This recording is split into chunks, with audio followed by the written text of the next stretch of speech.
பெரியவர்கள்லேருந்து சின்னவங்க வரையும் கேட்டு விரும்பி சாப்பிடக்கூடிய மட்டன் பிரியாணி. அதுவும் இது பார்த்திங்கன்னா எப்போது நார்மலாக செய்யக்கூடிய பிரியாணியை விட இது ரொம்ப ரொம்ப டேஸ்ட்டாக இருக்கும். இது ஒயிட் கலர் மட்டன் பிரியாணி எப்படி பண்ணுறதுன்னு பார்க்கலாம். இதை செய்கிறதுக்கு குக்கர் எடுத்து வச்சுக்கோங்க.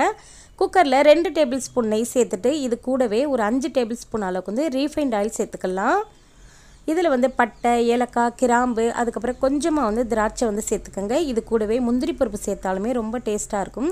இது நல்லா பொரிஞ்சதுக்கப்புறம் 3 வெங்காயத்தை இந்த மாதிரி கட் பண்ணிவிட்டு இது கூட சேர்த்துக்கலாம்.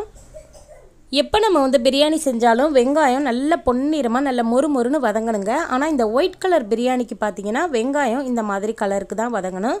ரொம்ப கோல்டன் ப்ரௌனாக ஆகக்கூடாதுங்க. அடுத்து இதில் அரை கைப்பிடி அளவுக்கு புதினா தலை சேர்த்துக்கலாம். அடுத்து ஒரு கைப்பிடி நிறைய மல்லித்தலை சேர்த்துக்கலாம். சேர்த்ததுக்கப்புறம் இது போல் நல்லா கிண்டி விடுங்க. நல்லா வதங்கட்டும்.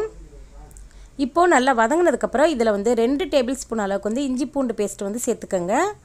நான் இன்றைக்கி செய்ய போகிற அளவுன்னு பார்த்தீங்கன்னா 1/2 கிலோ ரைஸ் எடுத்திருக்கேன். 1/2 கிலோ ரைஸுக்கு 3/4 கிலோ அளவுக்கு ஆட்டுக்கறி எடுத்திருக்கேங்க. இந்த மாதிரி பக்குவத்தில் செஞ்சு பாருங்கள். ரொம்ப ரொம்ப டேஸ்ட்டாக இருக்குங்க. இப்போது நல்லா வதங்கி பச்சை வாசனைலாம் போனதுக்கப்புறம் கழுவி வச்சுருக்கிற 3/4 கிலோ அளவுக்கு ஆட்டுக்கறியை சேர்த்துக்கலாம். கறி சேர்த்ததுக்கப்புறம் நல்லா கிண்டி விடுங்க. கறியிலேருந்து பார்த்திங்கன்னா தண்ணி வரும். தண்ணி விட்டு நல்லா வதங்கணும். கறி அந்த அளவுக்கு நம்ம வதக்கி விடணும். நம்ம நார்மலாக செய்யக்கூடிய பிரியாணியை விட இந்த பிரியாணி ரொம்ப ரொம்ப டேஸ்ட்டாக இருக்குங்க. இந்த மாதிரி நல்லா வதக்கி விடுங்க. மட்டன் சேர்த்ததுக்கப்புறம் வதக்காமல் நம்ம தண்ணி சேர்த்துட்டோம்னா டேஸ்ட்டே சுத்தமாக மாறி போயிருங்க. இதில் பச்சை மிளகாய் காரம் தான். அதனால் பச்சை மிளகாய் உங்கள் காரத்துக்கு ஏற்ப நீங்கள் பச்சை மிளகாய் சேர்த்துக்கலாம். இதில் மிளகாய்த்தூள், அதுக்கப்புறம் பிரியாணி மசாலான்னு எதுவுமே சேர்க்கக்கூடாதுங்க. பச்சை மிளகாயோடைய காரம் மட்டும்தான், இஞ்சி பூண்டோடைய காரம் மட்டும்தான். அடுத்து இதில் 2 தக்காளி பழத்தை இந்த மாதிரி கட் பண்ணிவிட்டு சேர்த்துக்கணும். ஃபஸ்ட்டே தக்காளி சேர்க்கக்கூடாது. தக்காளி சேர்த்துட்டு ரொம்ப நேரம் வதக்கவும் கூடாது. தக்காளியோடைய அந்த டேஸ்ட்டு மட்டும்தான் தெரியணும். அதோடைய ஃப்ளேவரு ஃபுல்லாக இறங்கக்கூடாது அந்த கறியில். இதில் தேவைக்கேற்ப நம்ம உப்பு சேர்த்துட்டு மறுபடியும் லைட்டாக அந்த மாதிரி கிண்டி விடுங்க.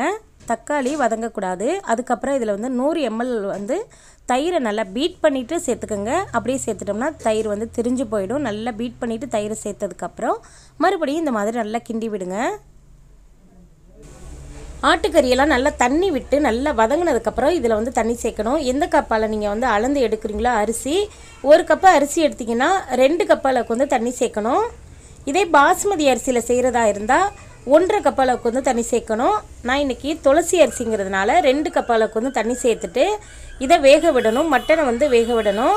மட்டனில் நல்ல எலும்பு கறியமாக இருக்கிறதுனால நான் 4 விசில் விட்டேன். நல்லா விசில் விட்டதுக்கப்புறம் இதில் லெமன் சேர்க்கணும்.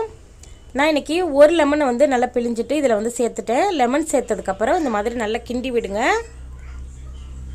கிண்டி விட்டதுக்கப்புறம் அரிசி சேர்க்கணும். ஊற வச்சுருந்தேன். 10 நிமிஷத்துக்கு முன்னாடி அரிசியை நல்லா கழுவிட்டு தண்ணி ஊற்றி ஊற வைக்கணும்.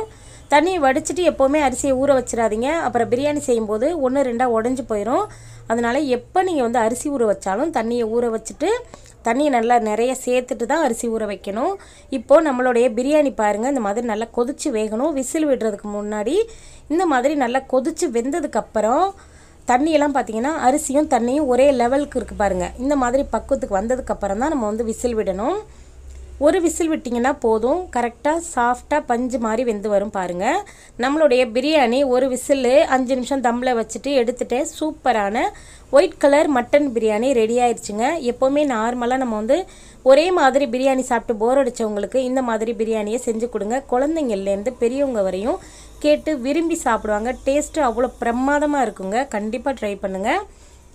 அவ்வளோதாங்க, சூப்பரான மட்டன் பிரியாணி ரெடி ஆயிடுச்சுங்க. இந்த பிரியாணி உங்களுக்கு பிடிச்சிச்சின்னா நம்ம சேனல் ஹோம் டூர் குக்கிங்க்கு உங்களுடைய ஆதரவை தொடர்ந்து கொடுங்க. இந்த பிரியாணி வீடியோ எப்படி இருக்குன்னு கண்டிப்பாக கமெண்ட்டில் சொல்ல மறந்துடாதீங்க ஃப்ரெண்ட்ஸ்.